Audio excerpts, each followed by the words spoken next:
नमस्कार। अगर आपने भी सीटेट की परीक्षा दी है तो आपके लिए एक बहुत बड़ा अपडेट है। सीबीएसई ने प्रोविजनल आंसर की जारी कर दी है। तो चलिए जल्दी से समझते हैं कि इसका क्या मतलब है और अब आपको आगे क्या करना है। पूरी प्रक्रिया को ठीक से समझने के लिए हम इन 5 जरूरी बातों पर गौर करेंगे। आंसर की आने से लेकर उसे चैलेंज करने और फिर फाइनल रिजल्ट तक सब कुछ। तो सबसे पहले सबसे बड़ी खबर जिसका आप सभी को इंतजार था, सीबीएसई ने सीटीईटी की प्रोविजनल आंसर की ऑफिशियल तौर पर जारी कर दी है। जी हाँ, सीटेट फरवरी सेशन की ये प्रोविजनल आंसर की अब अवेलेबल है। इसका सीधा मतलब है कि अब आप अपने स्कोर का एक अंदाज़ा लगा सकते हैं।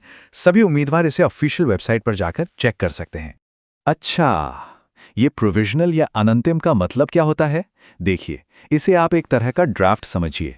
ये फाइनल नहीं है। ये आपको एक मौका देता है कि अगर आपको लगता है कि बोर्ड की तरफ से दिए गए किसी जवाब में कोई गलती है तो आप उसे चुनौती दे सकें। इससे पूरी प्रक्रिया में पारदर्शिता बनी रहती है। ठीक है, तो अब सवाल ये है कि इसे डाउनलोड कैसे करना है। चलिए इसकी पूरी प्रक्रिया को समझते हैं। प्रोसेस बहुत ही आसान है। आपको बस ctet.nic.in पर जाना है। वहां CTET Feb 2026 की चैलेंज का लिंक मिलेगा। उस पर क्लिक करें, अपना रोल नंबर और जन्मतिथि डालें और बस आंसर की आपकी स्क्रीन पर आ जाएगी। मेरा एक सुझाव है, इसका प्रिंट आउट जरूर निकाल कर रख लें ताकि जवाबों का मिलान करने में आसानी हो। अब आते हैं सबसे जरूरी हिस्से पर। मान लीजिए आपको आंसर की में कोई जवाब गलत लगता है, तो आप क्या कर सकते हैं? अगर आपको किसी जवाब पर आपत्ति है तो उसके लिए एक प्रोसेस है। सबसे पहले उस सवाल को चुनें जिसे आप चैलेंज करना चाहते हैं। फिर आपको एक वजह बतानी होगी और अपने दावे के सपोर्ट में कोई प्रूफ या डॉक्यूमेंट लगाना होगा। इसके बाद जो भी तय फीस है उसका पेमेंट करें और सबमिट कर दें। और हाँ, जो कंफर्मेशन पेज आए उसे संभाल कर जरूर रखें। देखिए, एक बात बहुत जरूरी है, सिर्फ आपत्ति दर्ज कर देना ही काफी नहीं होगा। आपको अपने दावे को सही साबित करने के लिए एक ठोस सबूत देना पड़ेगा। इसके बाद एक्सपर्ट्स की एक टीम हर एक चैलेंज को ध्यान से देखेगी और फिर जाके फाइनल आंसर की तैयार की जाएगी। अच्छा, ये सारी मेहनत क्यों हो रही है? आंसर की, चैलेंज, ये सब इतना जरूरी क्यों है? क्योंकि असली बात तो क्वालिफाइंग मार्क्स की है। तो वो मैजिक नंबर है 60%। जी हाँ, परीक्षा पास करने के लिए जनरल कैटेगरी के उम्मीदवारों को कम से कम इतने मार्क्स तो लाने ही होंगे।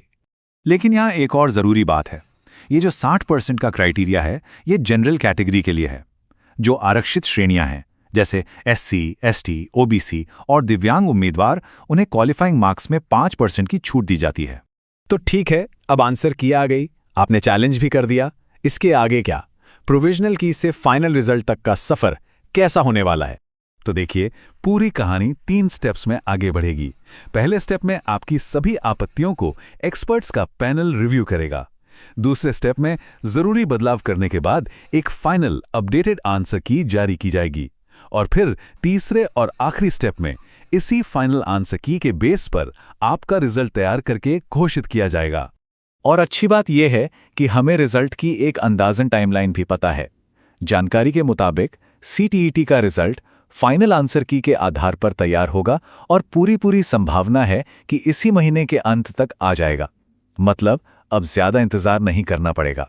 तो कुल मिलाकर प्रोसेस अब तेजी से आगे बढ़ रहा है। हमारी बस यही सलाह है कि आप किसी भी तरह की जानकारी के लिए सिर्फ ऑफिशियल वेबसाइट ctet.nic.in पर ही नजर बनाए रखें। अब देखना यह होगा कि फाइनल आंसर की में कितने बदलाव होते हैं। तब तक के लिए अपनी आपत्तियां ध्यान से दर्ज कराएं और अपडेट्स के लिए तैयार रहें।